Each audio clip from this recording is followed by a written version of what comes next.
नमस्कार, मैं हूं यश खुराना। स्वागत है आपका हमारे इस बेहद खास कार्यक्रम में। सीधा रुख करेंगे बड़ी खबर का। तो बड़ी खबर बैक टू बैक आपकी टीवी स्क्रीन पर। बड़ी खबर अब से थोड़ी देर में प्रधानमंत्री नरेंद्र मोदी परीक्षा पे चर्चा कार्यक्रम करेंगे। तो परीक्षा को लेकर छात्रों से प्रधानमंत्री नरेंद्र मोदी संवाद करेंगे। परीक्षा पे चर्चा कार्यक्रम का 5वां संस्करण है, 5वां एपिसोड है। हर साल प्रधानमंत्री नरेंद्र मोदी परीक्षा पे चर्चा कार्यक्रम करते हैं।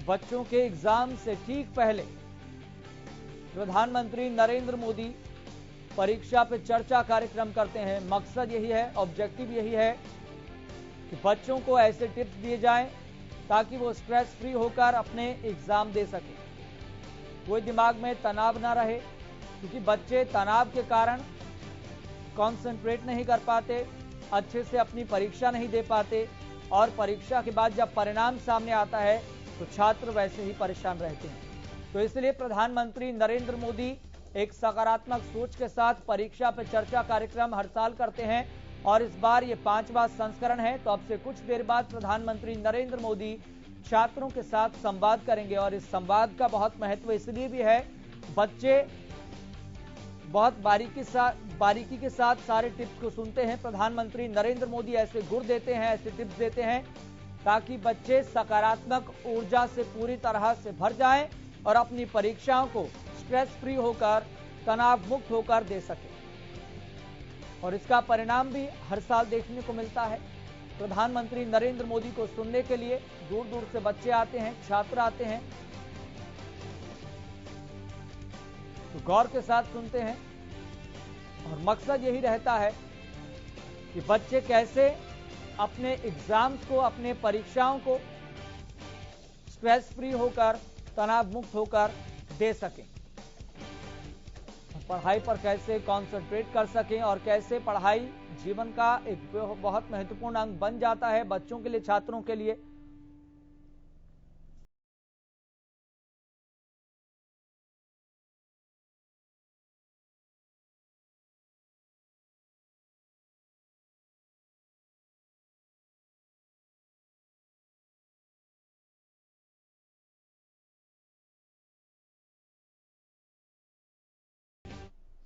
लेकिन इसके इतर आपको बता दें, जहां पर पूरे देश भर में परीक्षा पे चर्चा कार्यक्रम को लेकर चर्चा चल रही है, लेकिन प्रदेश में भी एजुकेशन पॉलिसीज को लेकर बहुत चर्चा चल रही है, और तमाम मुद्दों को लेकर हम बातचीत करेंगे। शिक्षा से संबंधित मुद्दे हैं। हमारे साथ प्रदेश के शिक्षा मंत्री कंवरपाल गुर्जर जुड़ गए हैं।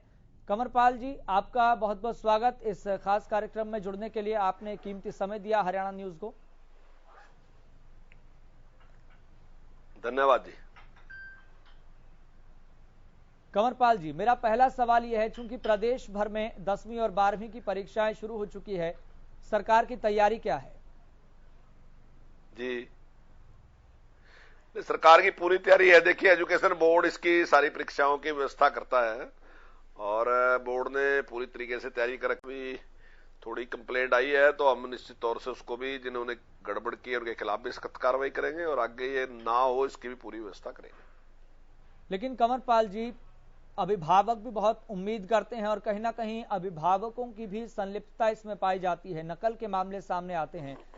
लेकिन सरकार की सख्ती अभिभावकों के जहन में एक डर पैदा क्यों नहीं कर पाती, या फिर उन नकलचियों के लिए, नकलची छात्रों के लिए वो डर पैदा क्यों नहीं कर पाती, ताकि ट्रांसपेरेंसी के साथ सिस्टम भी चलता रहे और एक एग्जाम्पल भी सेट हो जाए? देखिए, हमने काफी सख्त कार्रवाई की है अभी तक, और आगे हम और सख्त कार्रवाई करेंगे। अभी मेरी चेयरमैन के साथ बात हुई है, और निश्चित तौर से हम सख्त से सख्त कार्रवाई करेंगे इनके खिलाफ।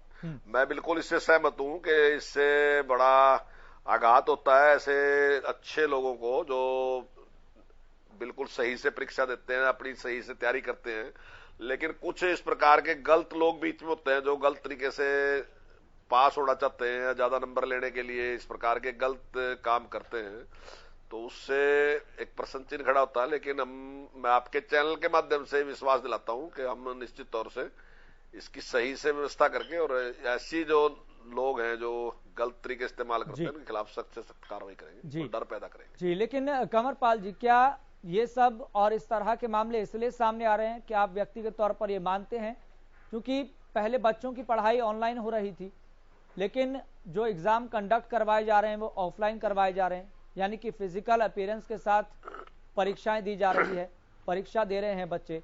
क्या इसलिए इस तरह के ख्याल आते हैं और इसलिए ट्रांसपेरेंसी में भी गड़बड़झाला देखने को मिलता है? ट्रांसपेरेंसी पर सवाल खड़े होते हैं कि किस तरीके की व्यवस्था कर रखी है और इस तरह के विचार भी दिमाग में आते हैं। नहीं, देखिए, ऑनलाइन जो था, ऑनलाइन हमारी मजबूरी थी। ऑनलाइन कोई हमने ऐसा नहीं कि हमने कोई उसको इस तरीके से अपना लिया। कोविड के दौरान जिस प्रकार की परिस्थितियां पूरी दुनिया में थी, देश में थी, प्रदेश में थी, उन सारे को देखते हमने उसको अपनाया था, क्योंकि एक ही माध्यम था जिसके सहारे से हम बच्चों को एजुकेट कर सकते थे। लेकिन ऐसा नहीं है कि वो उस टाइम की अगर कोई मजबूरी थी तो हम उसी को ही लागू करके रखेंगे। तो हमने, अब स्थिति सामान्य है तो हमने ऑफलाइन किया, और ऑफलाइन कोई 1 या 2 या 10 बच्चों के लिए नहीं किया, वो सारे बच्चों के लिए है। और ऑनलाइन अगर एजुकेशन ली तो भी सारे बच्चों ने ली, और ऑफलाइन अगर पेपर है तो भी सारे बच्चों का है। तो ये कुछ इस प्रकार के सामाजिक तत्व होते हैं जो इस प्रकार के काम करते हैं। लेकिन ऐसे में हमारी जिम्मेदारी है, मैं ये नहीं कह रहा, हमारी जिम्मेदारी है बिल्कुल, और हम इसकी व्यवस्था करेंगे निश्चित तौर से। कंवरपाल जी, चूंकि प्रदेश सरकार ने अब 134A का नियम खत्म कर दिया है, 134A के तहत गरीब परिवारों को, गरीब बच्चों को फायदा मिलता था, सरकार ने व्यवस्था कर रखी थी, लेकिन 10% तक का जो विजन था वो भी कभी कभी पूरा हो पाता था, कभी नहीं हो पाता था। हम हर महीने सुना करते थे कि 134A के तहत गरीब बच्चों का एडमिशन नहीं हो पा रहा, स्कूल मनमानी कर रहे हैं, एडमिशन नहीं दे रहे। सरकार ने इसको खत्म कर दिया। लेकिन अब बात करें, सरकार RTE के तहत अब सिस्टम लेकर आई है, तो क्या विजन है सरकार का? और सवाल ये भी है कि सरकार को 134A के नियम को खत्म क्यों करना पड़ा? देखिए, 134A में जो बच्चे थे वो 10% बच्चों का एडमिशन होता था जी। नियम था कि 10% बच्चों का, वैसे गरीब बच्चे जो इनका एडमिशन कराएंगे। और जो RTE है उसके तहत 25% बच्चे हैं, और RTE में 60% खर्चा जो है, जो वहन करती है, तो वो केंद्र सरकार करती है जी, और 40% हम करते हैं। तो इससे निश्चित तौर से जो गरीब बच्चे हैं उनको लाभ होगा। लेकिन कुछ पॉलिटिकल पार्टी जो हैं वो मिसगाइड करने का प्रयास कर रही है। मैं आपके चैनल के माध्यम से जानकारी देना चाहता हूं कि जो हमारे से पूर्व सरकार थी, कांग्रेस की सरकार थी, 2007 में उन्होंने ये नियम बढ़ाया था, लेकिन 2007 से लेके लास्ट तक उन्होंने एक एडमिशन भी नहीं किया। उन्होंने कहा था 25% बच्चों का एडमिशन कराएंगे, लेकिन एक बच्चे का भी नहीं हुआ। और उसके बाद 2013 में उन्हें पुनर्विचार उस पर किया कि शायद हमने बच्चों की संख्या ज्यादा रख दी 25%, तो उन्होंने उस नियम में संशोधन करके 25 की बजाय उसको 10 कर दिया। लेकिन 10 करने के बावजूद भी उन्होंने एक एडमिशन नहीं कराया। जब हमारी सरकार 2014 में बनी तो उसके बाद 15-16 में पहली बार 134A के तहत जो एडमिशन करे वो हमारी सरकार ने करे, उससे पहले किसी ने एडमिशन किए ही नहीं। अब की बार जिस प्रकार से एक माहौल बनाना का प्रयास किया गया कि एडमिशन नहीं हुए, तो लेकिन उसके बावजूद भी हमने जो एडमिशन करे वो पिछली की अपेक्षा, पिछली बार 39% बच्चों का एडमिशन हुआ था, अब की बार 47% बच्चों का एडमिशन हुआ, जो 8% ज्यादा है। अब मैं थोड़ी सी समस्याएं भी आपके सामने इसकी बताऊंगा क्या रही कि जब हमने एडमिशन कराए ये और स्कूलों को कहा कि एडमिशन करो, तो कुछ स्कूलों ने भी हमारे पास एक कंप्लेंट की कि आप जिन बच्चों का एडमिशन हमें कहते हैं उनमें से काफी बच्चे तो ऐसे थे जो हमारे स्कूल के स्टूडेंट थे पहले से ही, लेकिन 134A के तहत आपने उन्हीं का एडमिशन हमारे पास करा दिया। तो आपका जो नियम है वो गरीब बच्चों के लिए है, ना कि सबके लिए है। तो हमने उसकी अब की बार छानबीन की। जो हमारे पास टोटल अप्लाई किया वो 66,495 बच्चों ने हमारे पास अप्लाई किया, और जब हमने उसकी छानबीन की तो उसमें 45,289 बच्चे ऐसे पाए गए जो पात्र थे जिनका एडमिशन होना चाहिए था। लेकिन 11,706 बच्चे ऐसे थे जिन्होंने एप्लीकेशन तो दी, लेकिन उन्होंने हमारे साथ कोई संपर्क नहीं किया, कोई टेस्ट नहीं दिया, वो हमारे संपर्क में नहीं आए। लेकिन 21,577 बच्चों का एडमिशन हमने स्कूलों में करा दिया। उसके बावजूद भी 12,006 बच्चे ऐसे हैं जिनका एडमिशन नहीं हुआ। लेकिन जिन स्कूलों ने एडमिशन नहीं दिया था, हमने उन सारे स्कूलों को नोटिस कर दिया कि आपने एडमिशन क्यों नहीं दिया, क्योंकि सरकार के नियम की आप पालना नहीं कर रहे, क्यों ना आपकी मान्यता रद्द कर दी जाए। तो ऐसे में जो प्राइवेट स्कूल एसोसिएशन थी वो कोर्ट में चली गई और कोर्ट ने हमें आदेश दे दिया कि आप इतना सख्त कदम नहीं उठा सकते जितना सख्त कदम आप उठाने लग रहे। लेकिन हमने उसके बावजूद भी दबाव बना के रखा, उसके बाद वो कंटेम्प्ट में चले गए। अब आपके चैनल के माध्यम से मैं आपको भी, अभिभावकों को भी कहना चाहूंगा, जब कोर्ट ने रोक लगाई दी तो उसके बाद हम क्या कर सकते थे। ऐसे में हमने निर्णय लिया कि हम जो आरटीई है वो अगर हम फॉलो करें, जो केंद्र सरकार का है, तो निश्चित तौर से उससे लाभ रहेगा। आज हम 10% का कराते हैं, वहां 25% का करा सकेंगे।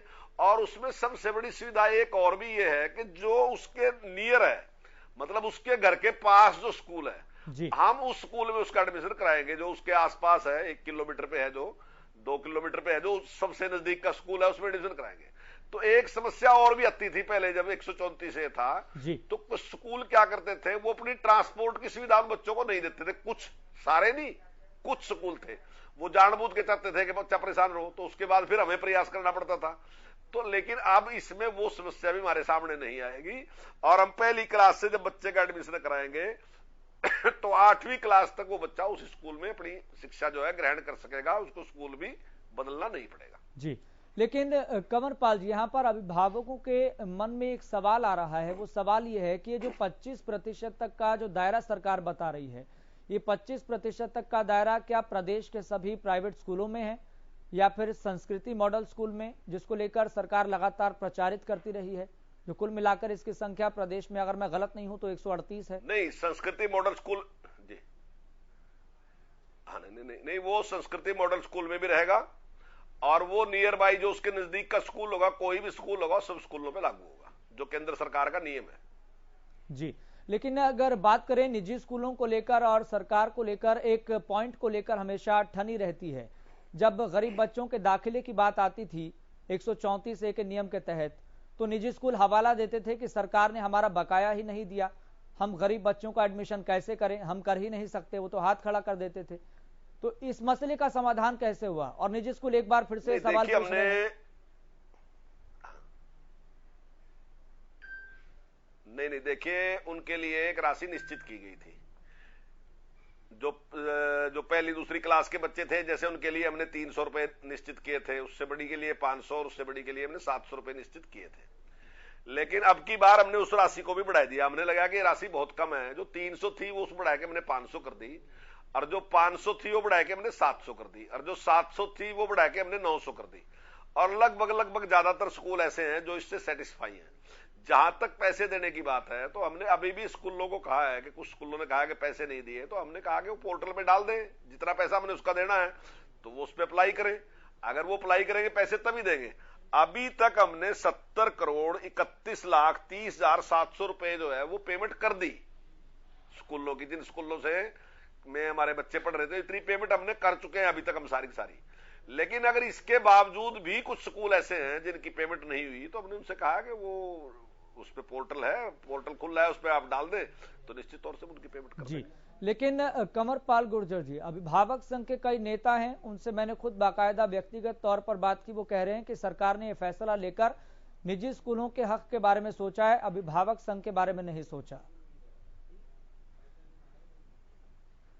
नहीं, बिल्कुल गलत कह रहे हैं। इसमें तो अभिभावक का ही सोचा। अब आप अपने आप ही विचार करके देखो, अभी तक हम 10% बच्चों का एडमिशन कराते थे, अब हम 25 का करा देंगे। तो निश्चित तौर से जो गरीब की संख्या है वो 2.5 गुना बढ़ी, घटी तो नहीं इसमें।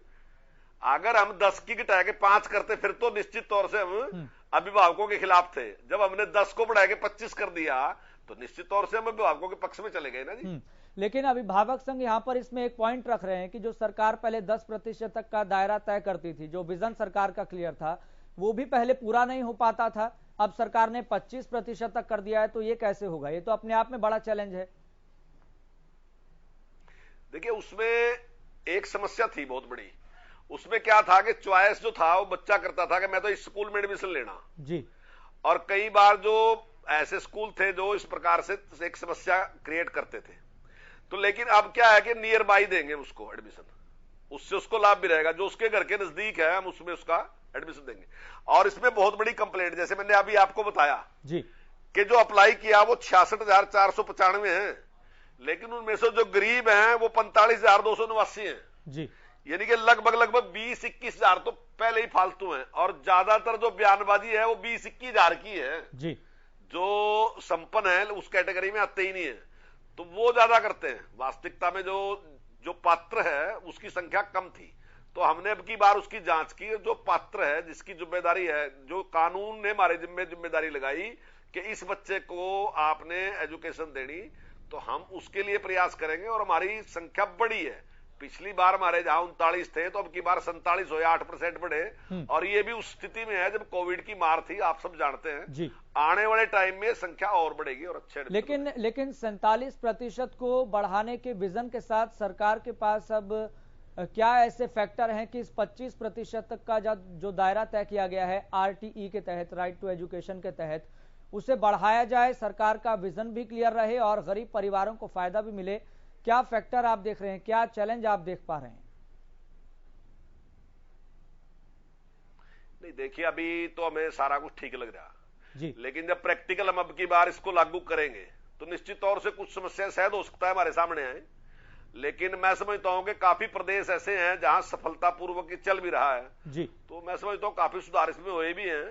तो मुझे नहीं लगता कि कोई समस्या हमारे सामने आएगी, लगता नहीं है कुछ समस्या आएगी, लेकिन आएगी तो निश्चित तौर से उसका समाधान करेंगे। ठीक है, लेकिन एडमिशन कराने को लेकर सरकार का विजन क्लियर है, लेकिन अब बात ये देखने वाली है कि इंप्लीमेंट कैसे किया जाता है। लेकिन इसके इतर एक बात अभिभावक संघ के भीतर ये रहती है कि निजी स्कूल फीस को लेकर मनमानी करते हैं। नहीं, उसके लिए भी हमने नियम बनाया। अब की बार हमने नियम बना दिया कि जो फीस है उसमें 5% की ही बढ़ोतरी कर सकता है स्कूल, इससे ज्यादा बढ़ोतरी नहीं कर सकता। और हमारा सबसे सफल ये इसलिए भी रहा है कि हमने जो प्राइवेट स्कूल है उनकी एसोसिएशन है उसके साथ ही बैठ के बातचीत की। हमने उनके साथ बैठ के बातचीत की कि इससे सारा का सारा जो खराब है, माहौल भी खराब है और कोविड की वजह से परेशान भी है, तो ऐसे में हमने एक नियम बना दिया परमानेंट के 5% से ज्यादा फीस वो नहीं बढ़ा सकेंगे।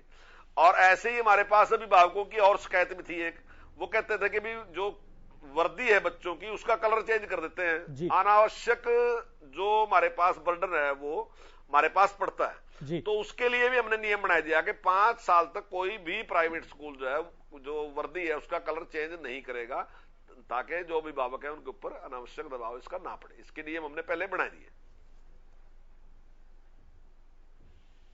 जी। लेकिन कंवरपाल गुर्जर जी, अभिभावक संघ और गरीब अभिभावक जिनसे हम खुद बातचीत भी करते रहे हैं, वो कहते हैं कि कभी ट्रांसपोर्ट के नाम पर फीस वसूली जाती है, कभी एनुअल चार्ज ले लिया जाता है, जो कि एक गरीब अभिभावक तो दे नहीं सकते, क्योंकि सरकार ने तो एक दायरा भी तय कर रखा है कि 1,80,000 तक जिसकी कम आमदनी है वो गरीब की श्रेणी में आता है। सरकार उसको उत्थान करने के लिए, उसकी उन्नति के लिए सरकार खुद देख रही है।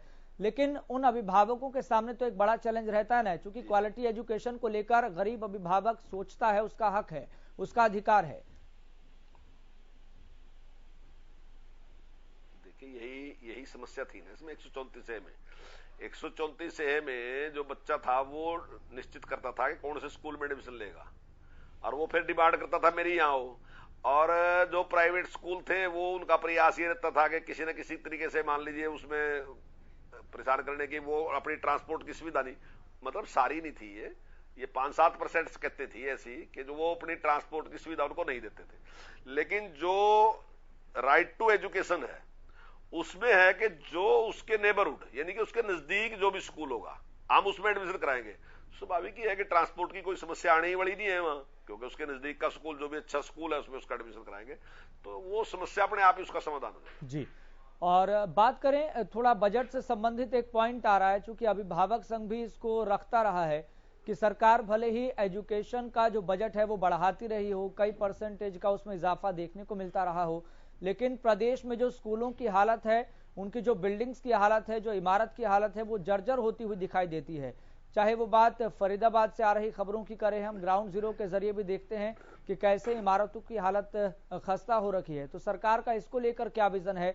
और अभिभावक संघ एक चिंता और जताते हैं कि अगर आप ये देखिए कि प्रदेश के अंदर प्राइवेट स्कूल्स की संख्या लगातार बढ़ती जा रही है, लेकिन सरकारी स्कूल्स की संख्या कहां बढ़ रही है?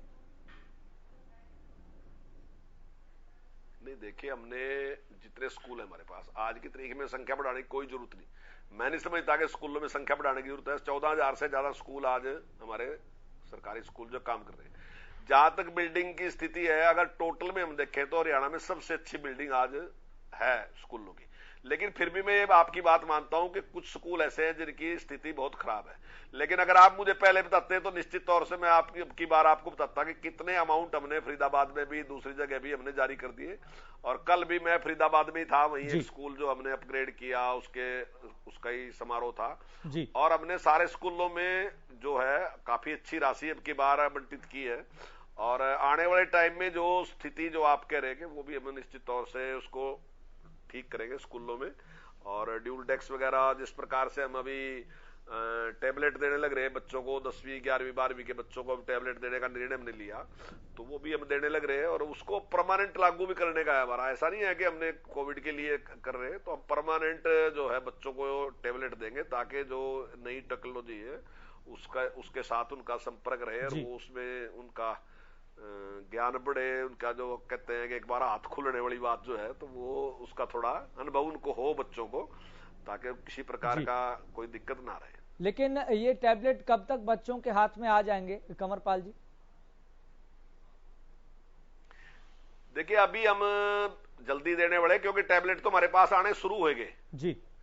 जो ऑर्डर हमने दिया था उस ऑर्डर में 120 दिन का टाइम था कि 120 दिन के अंदर अंदर वो सारे सप्लाई कर देगा। और अभी तक हमारे पास काफी बड़ी मात्रा में टैबलेट हमारे पास पहुंच चुके हैं। जैसे ही टैबलेट पहुंच देंगे तो आने वाले अभी जल्दी हम लगभग 1 मास के अंदर ही अंदर हम इसको शुरू कर देंगे, वितरित करना शुरू कर देंगे इसको जी। कंवरपाल जी, एक सवाल और जहन में आ रहा है। संस्कृति मॉडल स्कूल को लेकर सरकार प्रचारित करती रही है और एजुकेशन बजट में भी इस बार ऐलान किया गया है कि इसकी संख्या को कैसे बढ़ाया जाना है। और बात करें क्वालिटी एजुकेशन को लेकर, न्यू एजुकेशन पॉलिसी को लेकर, तो सरकार का इसको लेकर क्या विजन है? संस्कृति मॉडल स्कूलों की संख्या बढ़ाने को लेकर क्या विजन है? देखिए पहले जो हमारे से पहले पूर्व की सरकार थी उसमें 22 संस्कृति मॉडल स्कूल थे।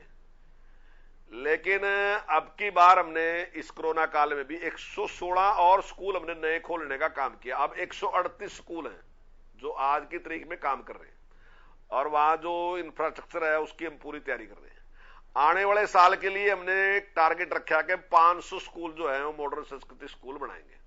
आपके चैनल के माध्यम से मैं एक बात और भी कहना चाहूंगा कि जैसे कह रहे कि संख्या अभी आपने पहले कहा था, लेकिन वो काफी सवाल थे, मैं भूल गया। आपने कहा हमारे यहां संख्या बढ़ रही बच्चों की। पहली बार इतना है कि 3.5 लाख स्टूडेंट हमारे यहां बढ़े हैं अब की बार। और मैं आपके चैनल के माध्यम से कहूंगा कि आने वाले टाइम में हमारी संख्या और बढ़ेगी।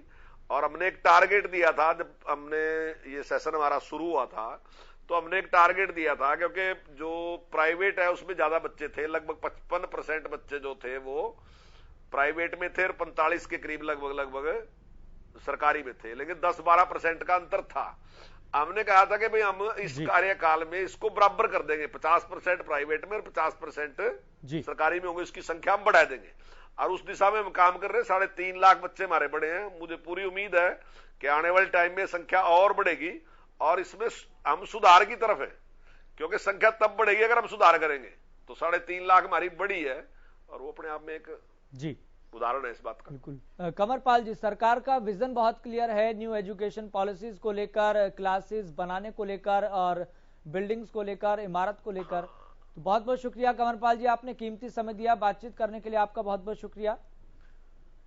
तो इस खास बुलेटिन में इतना ही। आप देखते रहें हरियाणा न्यूज।